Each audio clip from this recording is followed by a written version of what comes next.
कब तक घेरिएगा एक ही मुद्दे पर? उन्होंने तो 200% कोशिश और मेहनत कर दी ये साबित करने के लिए कि वो हिंदू हैं, वो धार्मिक हैं, वो भक्ति है। अगर यही खेल आपने खेलना है तो वो भी उसी मैदान में कूद गई हैं। अपराजिता जी,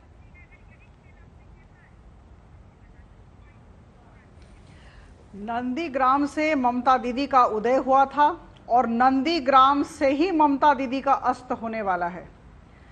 ऐसा है कि एक व्यक्ति कब हार जाता है? व्यक्ति हार जाता है जब वह अपने विरोधी का अनुकरण करने लगता है या अनुसरण करने लगता है। आज जो ममता दीदी ने किया या कल उन्होंने किया नंदीग्राम में, मुझे लगता है उन्होंने अपनी हार स्वीकार कर ली है। 2 मई के बहुत पहले उन्होंने हार स्वीकार कर ली है। चीख चीख कर, चिल्ला चिल्ला कर कह रही हैं, मैं सच्ची हिंदू हूँ, मैं भी चंडी पाठ कर सकती हूँ। देखिए, यही वही ममता दीदी हैं जिन्होंने दुर्गा पूजा के विसर्जन को अनुमति नहीं दी थी और मुहर्रम के जुलूस को अनुमति दी थी और फिर हाईकोर्ट से फटकार मिली थी और उसके बाद बातचीत ठीक हुई थी। ये वही ममता दीदी हैं जो हर एक चौराहे पर जा जाकर नमाज पढ़ती थी और ये वही ममता दीदी हैं जो अपने वाहन से उतरकर जय श्री राम कहने वालों को गालियां देती थी। और आज देखिए इनकी क्या स्थिति है, बार बार कह रही हैं मैं सच्ची हिंदू हूं। तो मुझे लगता है कि बौखलाहट है, घबराहट है, जानती हैं क्या होने वाला है। मैं 2 लाइन कहना चाहूंगी।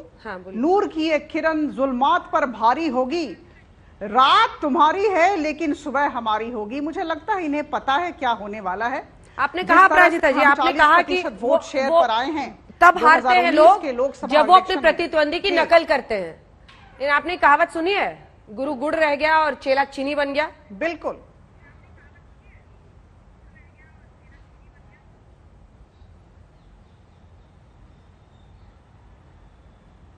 अपराजिता जी, सुनी है कि नहीं आपने ये कहावत?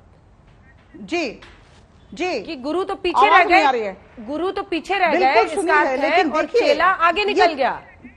ये बिल्कुल, ये किस तरह का अंदेशा है? हम सब समझ रहे हैं स्थिति क्या है।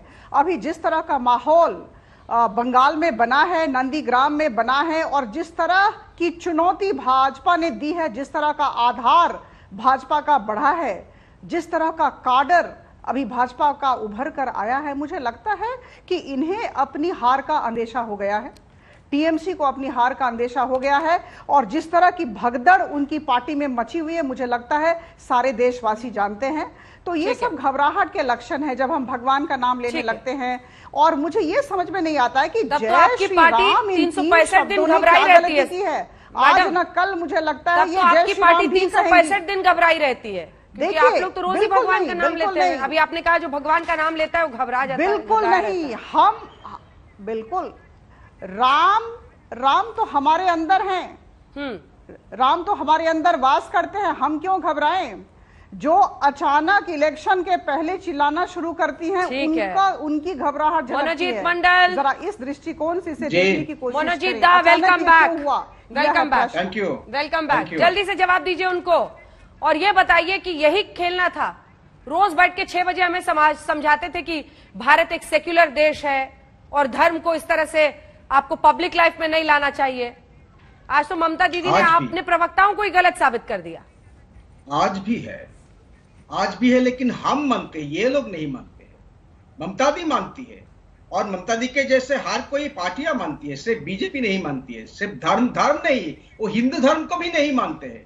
जो हिंदू धर्म के महापुरुष है, नाम तो लेते हैं, चाहे विवेकानंद हो, रामकृष्ण हो, लेकिन उनको फॉलो नहीं करते हैं।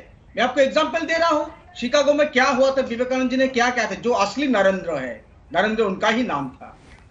वो कहते थे कि इस देश पे जो भी आएंगे, जिस धर्म के हो, जो परसिक्यूटेड होके हमारा देश में आएंगे, हम उनको स्वीकार करेंगे।